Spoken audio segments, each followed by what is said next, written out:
Olá, olá, olá, olá, nossos amigos do nosso canal Curvas do Saber. Hoje nós estamos no mês de dezembro, perto do Natal 2025, e eu gostaria de trazer algumas reflexões sobre essa festa do Natal.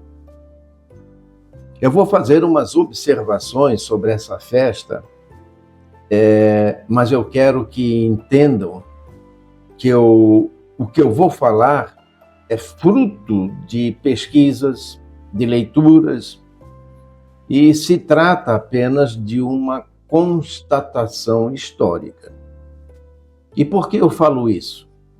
Porque eu respeito todas as crenças, todas as religiões, mesmo não sendo adepto de nenhuma delas, mas respeito. E peço que todos os religiosos e todas as religiões também se respeitem, sem nenhuma forma de fanatismo. Então, eu quero fazer essas considerações a respeito do Natal, principalmente para falar a respeito da simbologia dessa festa. Acredito que você está se preocupando com os presentes, não é? A troca de presentes, a casa enfeitada, as luzes, algumas luzes até piscando, né? As cidades também se enfeitam. Existem cidades grandes pelo mundo, como Paris, por exemplo, que fica com as ruas centrais iluminadas, uma coisa muito bonita. Mas tudo isso tem um significado. O pinheirinho de Natal, o Papai Noel, a chaminé, as bolas coloridas, aquela estrela que a gente coloca no pinheirinho, na porta, enfim, não é? E as cores usadas também, o Papai Noel com a cor vermelha, então o vermelho, o verde e o branco são muito usados nessa festa do Natal, dentro de toda essa simbologia. Mas tudo isso tem uma razão de ser. Tudo isso tem uma razão de ser. E o mais importante é dizer que não tem nenhuma fundamentação na Bíblia. Essa festa do Natal, inicialmente, não tinha nenhuma relação com religião qualquer que fosse. Até mesmo porque essa festa surgiu muito antes de existir Jesus, muito antes da Bíblia, enfim. Tá? Então, é uma festa que passou por pelo menos 4 estágios. Inicialmente, uma festa antiga dos países nórdicos da Europa, que era chamada Natalisinvict.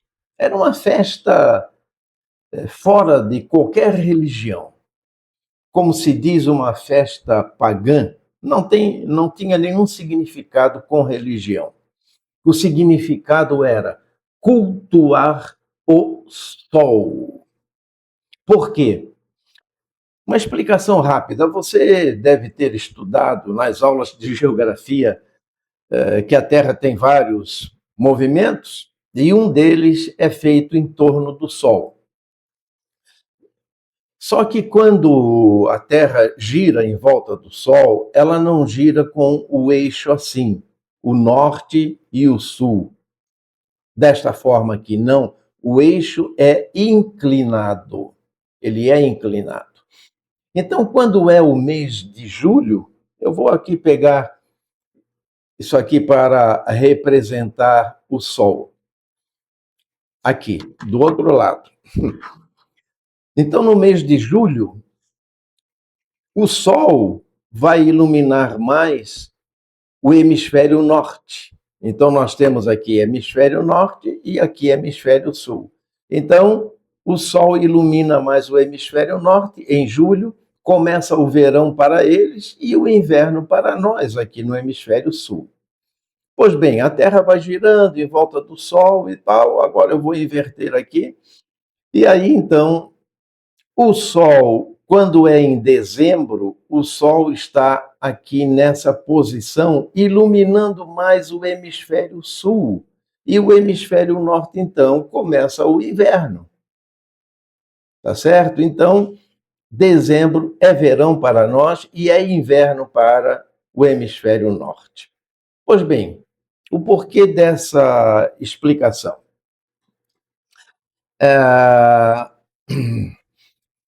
Essa festa, o Natalis Invicti, significa o Natal do Invencível, o nascimento do Invencível.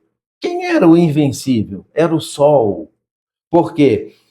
Esses povos antigos sabiam que o Sol, aos poucos, começava a voltar para o hemisfério norte. Então, o Sol era cultuado como aquele elemento, como talvez até mesmo uma divindade que iria trazer novamente a luz, o calor, a vida para o hemisfério norte. Porque o inverno, principalmente lá no norte, que é o hemisfério norte tem muito mais terras do que águas, diferentemente do hemisfério sul, então isso aí implica também em invernos um pouco mais rigorosos. Então era uma época de fome, uma época em que a agricultura era muito prejudicada. Então festejar a volta do sol, o nascimento do invicto, o invencível, era o sol. Então, era essa festa chamada Natalis Invicti. Pois bem, um segundo estágio dessa festa foi que, quando começou a se organizar a religião cristã, houve então uma intenção de tirar o sol fora e jogar Jesus para que ele fosse cultuado, sim, como a salvação da humanidade no lugar do sol. Depois, num terceiro estágio, veio o comércio. E aí, então, tivemos muito mais essa simbologia dos presentes fortalecida, né, com o comércio. E depois, então, num quarto estágio, a globalização, que acabou levando a festa do Natal também para povos que não tinham a religiosidade ou ligação com o cristianismo. Então, hoje em dia é uma festa, digamos, globalizada, não é? Então, muitos, até mesmo que não são religiosos ou são de outra religião, acabam entrando nessa onda comercial aí. Pois bem, então o que eu quero dizer é que o Natal, ele não surgiu como devoção, mas o Natal surgiu como uma ferramenta de integração quando governantes e líderes religiosos perceberam que era mais eficaz adaptar o calendário existente do que tentar destruí-lo. Por quê? Porque quando o cristianismo começou a se organizar, essa festa do Natalis Invicti, esse culto ao sol, perturbava muito porque era uma festa que estava muito enraizada, difícil de extrair isso aí da cultura popular. Então, houve entre os bispos a ideia, não, então vamos tirar, vamos substituir o sol por Jesus. E foi o que foi feito. E deu certo, né? Deu certo. Então, ao invés do sol ser o salvador, Jesus é que passou a ser o Salvador da humanidade. Então, essa foi a intenção. Não é? Então, essa celebração do nascimento de Jesus foi uma celebração encaixada estrategicamente num período do ano que já era festivo, que era o Natalis Invicti, o culto ao sol. E isso para quase todos os países europeus, que depois então começou a se espalhar pelo resto do mundo, e principalmente quando entrou o comércio, e principalmente depois, mais modernamente, com a globalização. Então, era uma festa, essa do Natalis Invicti, que já estava muito enraizada na cultura dos povos, difícil de eliminar. Então, veio essa ideia. Vamos colocar Jesus nessa história para que ele seja o Salvador da humanidade em lugar do sol. Então, o povo não precisaria abandonar a sua tradição festiva, mas simplesmente reinterpretar esse período do ano, reinterpretar essa festividade. Em lugar do sol, Jesus.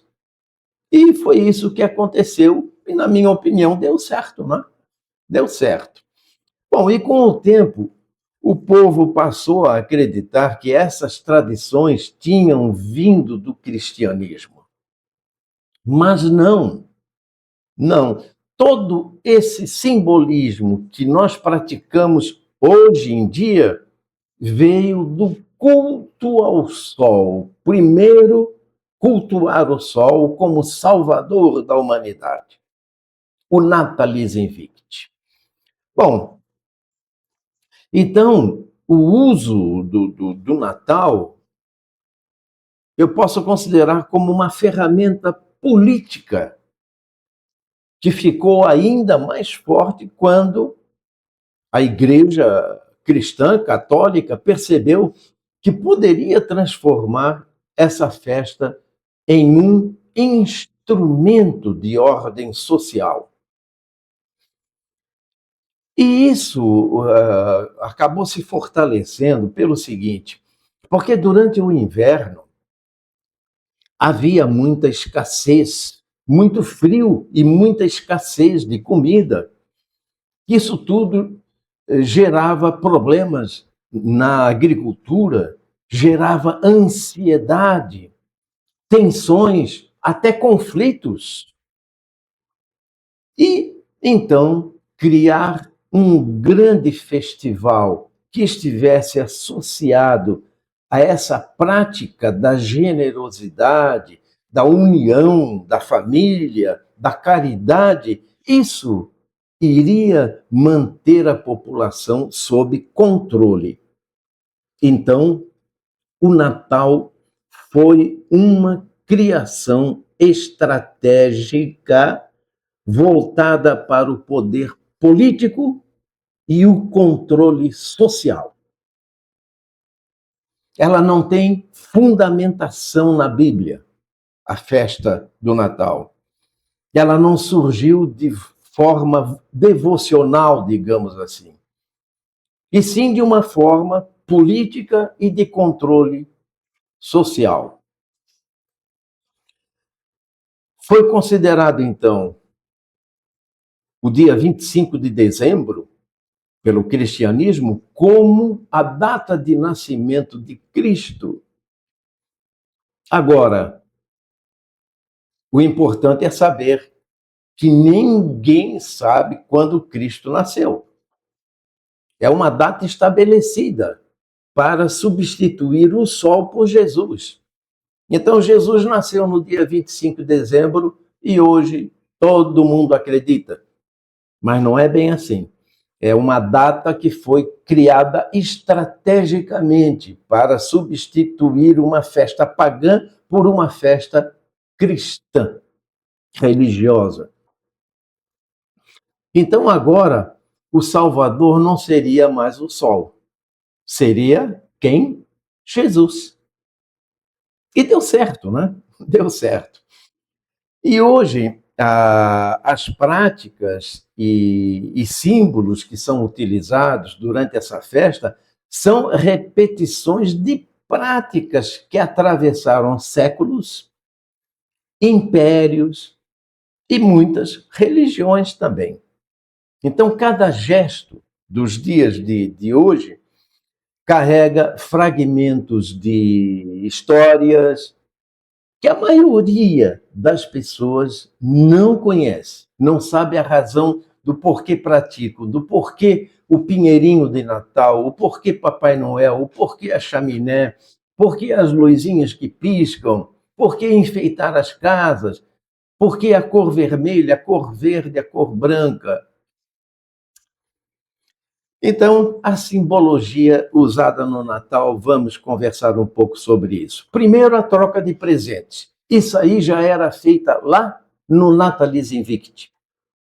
As pessoas se reuniam, sim, nas casas, trocavam presentes, havia a ceia que eles faziam para trocar os presentes.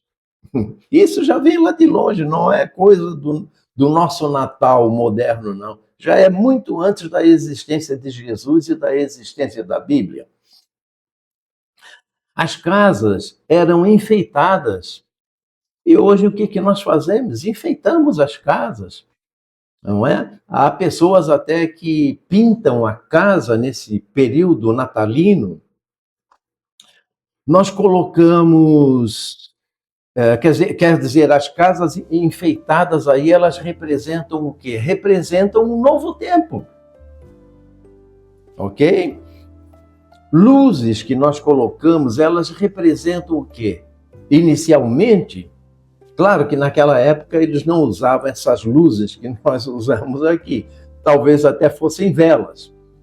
Mas essa luz que nós usamos hoje, essas luzinhas, inclusive essas piscantes e as cidades enfeitando suas ruas, essa luz representa a energia que inicialmente era a energia do sol, era a vida, o sol que traz a vida, o sol que traz a abundância, mas agora não é mais. O sol foi substituído por quem? Por Jesus. Jesus é a salvação da humanidade. Jesus é a vida. Jesus é o poder. Então, essa foi a estratégia da religião cristã, dos bispos que se reuniram nos vários concílios e escolheram montar esse documento que não é um ditado de Deus. Esse documento chamado Bíblia é uma montagem de diversos livros antigos. Então, os bispos reunidos nos conselhos, nos concílios, sim, que não deixavam de ser conselhos também, e principalmente no concílio de Nicéia, que, se não me engano, foi 325 da nossa era, então, eles reuniram esses livros. Bom, esse aqui serve, esse não serve, esse não serve, e assim montaram esse documento chamado Bíblia. E aqueles documentos que não serviram para a ideologia cristã são chamados apócrifos. E esses apócrifos têm coisas muito interessantes escritas lá. Só que não foram adotados porque não era uma representação muito legal, muito boa para a ideologia cristã. Pois muito bem. Papai Noel. Papai Noel é uma fusão de duas figuras. Uma que existiu, o bispo São Nicolau, e outra que era apenas mitologia. Odin, da mitologia nórdica antiga. Pois bem, o bispo São Nicolau era originário de uma família muito rica. E ele costumava colocar moedas nas casas para ajudar as pessoas pobres, sabendo que era inverno, que muitas pessoas, principalmente as pessoas mais, não é, carentes, tinham as suas dificuldades com alimentação, com roupas, etc. Tal. Então ele colocava moedas e das casas, não é, para ajudar as pessoas. Então, isso até originou, porque ele colocava em saquinhos, não é, nas casas, e isso originou até a ideia que depois, então, foi criada de colocar a meia, não é, para que os presentes fossem colocados nas meias e tal. Bom, a questão da chaminé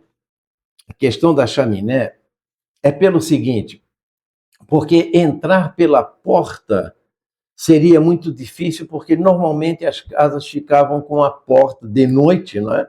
De madrugada, com gelo e difícil de entrar por aquela porta. Então era mais fácil entrar pela chaminé.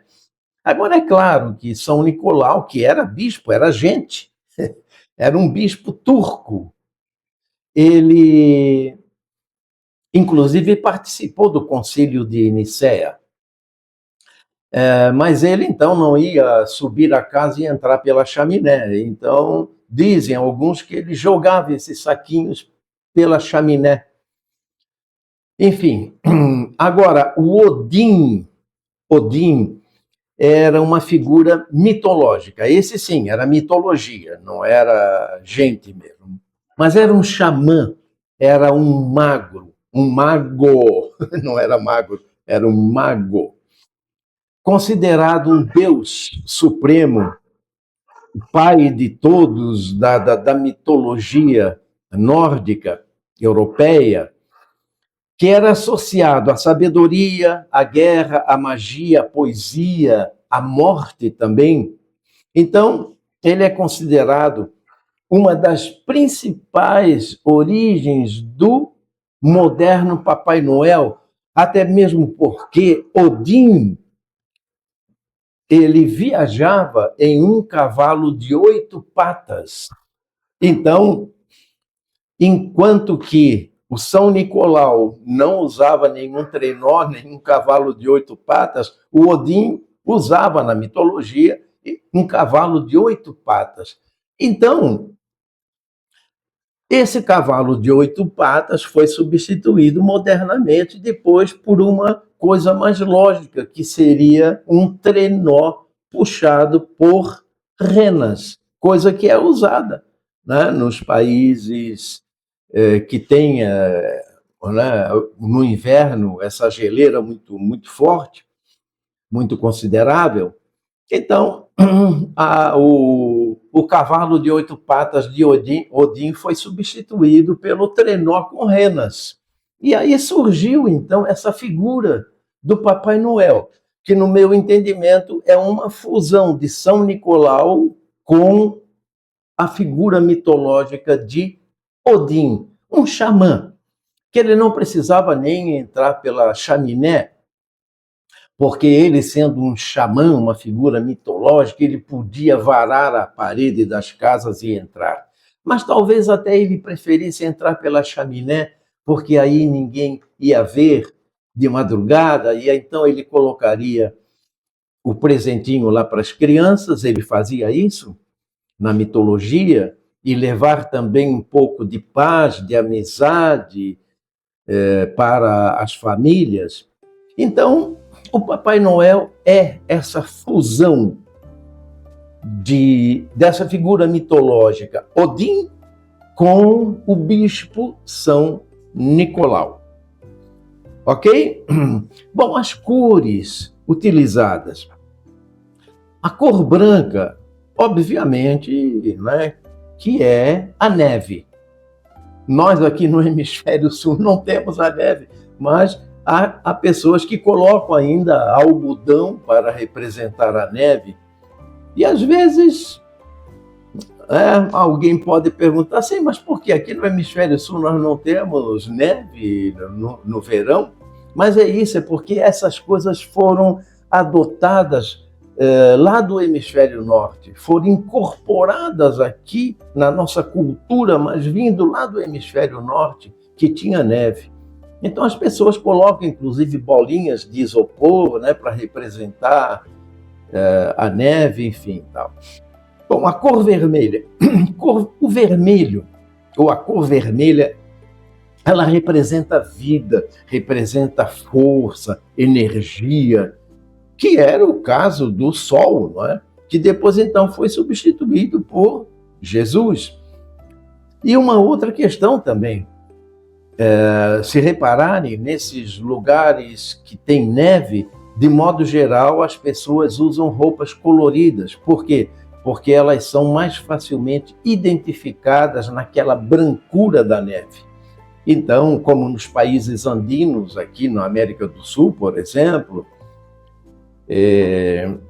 lá pela Ásia, né, Nepal, o Himalaia, aquela região, enfim, aí mesmo na Europa, de onde tudo se originou do Natal. Aí. Então, o vermelho, o Papai Noel usando o vermelho, ele seria mais facilmente identificado nessa brancura da neve, né? Mas o vermelho, a principal representação do vermelho é que é vida, o sol, a vida, a força, a energia. E o verde, que é usado principalmente nessas coroas que são feitas, colocadas na porta das casas, o verde também é vida, é a vegetação, é a representação do pinheirinho também, que é vegetação. E eu vou falar do pinheirinho que tem um significado simbólico muito importante, muito interessante no Natal. O pinheiro, que é característico lá do hemisfério norte, ele é considerado o símbolo da resiliência, o símbolo da resistência, porque mesmo no inverno mais rigoroso, coberto totalmente por neve, ele não morre. Então, ele é o símbolo da resiliência, da vida, da força, da resistência, da salvação. Então, nós usamos o pinheirinho de Natal e muita gente usa e não sabe a razão. É isso. Então, seria bom você não substituir o pinheirinho do Natal por outros que eu vejo por aí com galho de árvore.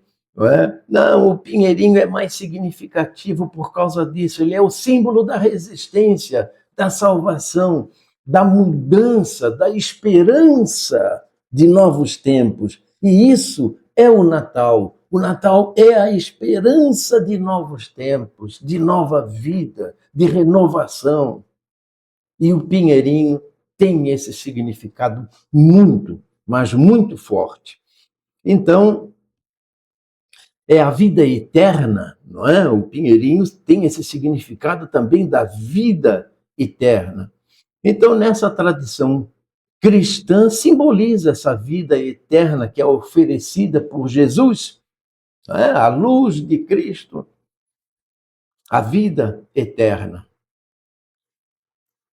Bom, as luzes que nós usamos representam, então, Jesus como a luz do mundo, dissipando as trevas do pecado, não é?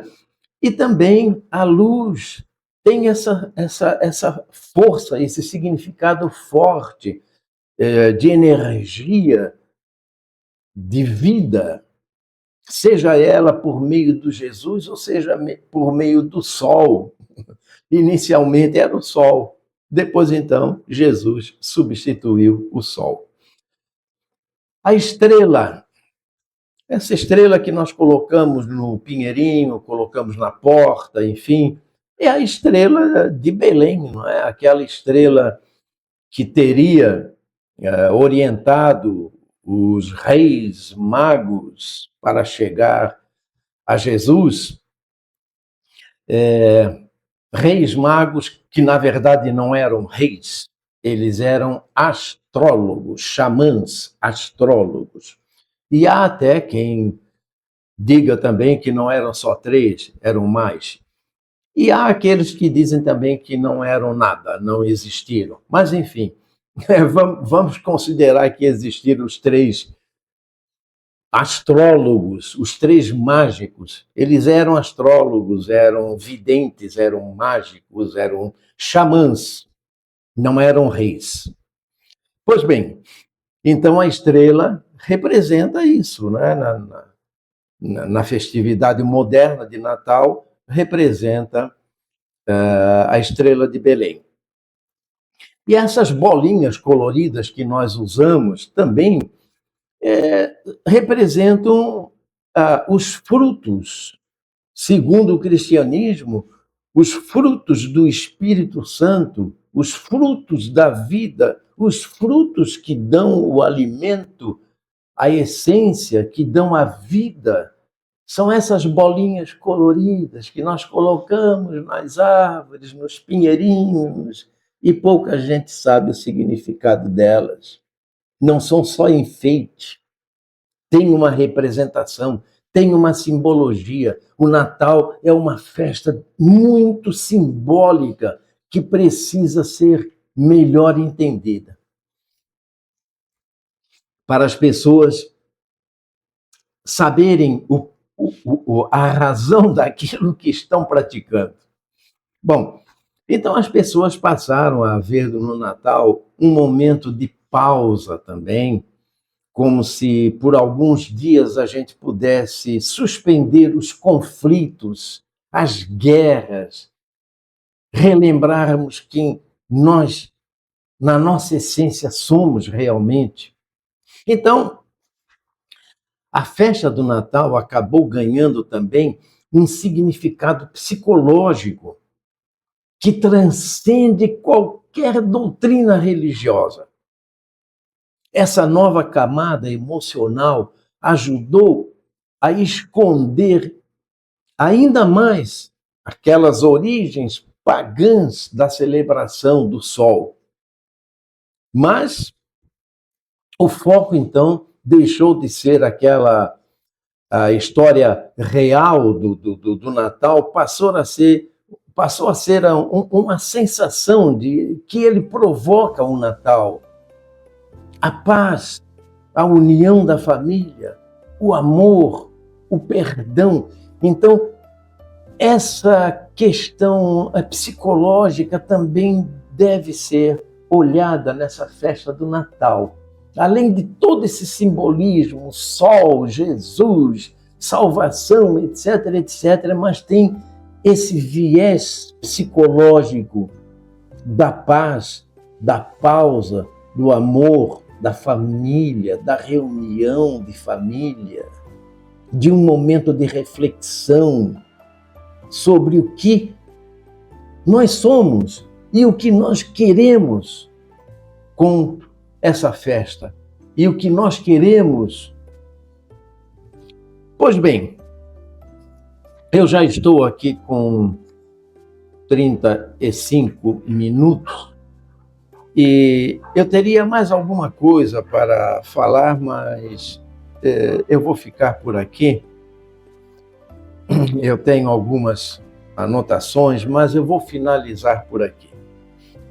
E finalizar dizendo, lembrando, né, que eu respeito todas as crenças, respeito todas as religiões, mesmo que eu não seja adepto de nenhuma delas, mas respeito todas elas. Respeito todas as crenças, respeito a fé das pessoas, mas só peço que todos os religiosos e todas as religiões também se respeitem, que não pensem que são donas da verdade e que a outra religião não presta. Não, não vamos ser assim. Vamos nos respeitar sem nenhuma forma de fanatismo, porque o fanatismo é pernicioso. E mais, me dê a sua mão. Me dê a sua mão, vamos seguir juntos. Eu não vou na sua frente porque eu não saberei ser o seu líder. Não vá na minha frente, porque é bem provável que eu não saiba seguir você. Mas vamos juntos, vamos, de mão dadas, respeitando nossas crenças, nossas diferenças, porque só assim poderemos construir um mundo melhor neste Natal e para sempre. Me dê a sua mão, vamos juntos, nos respeitando e procurando fazer um mundo cada vez melhor. Vamos lá, de mãos dadas, vamos.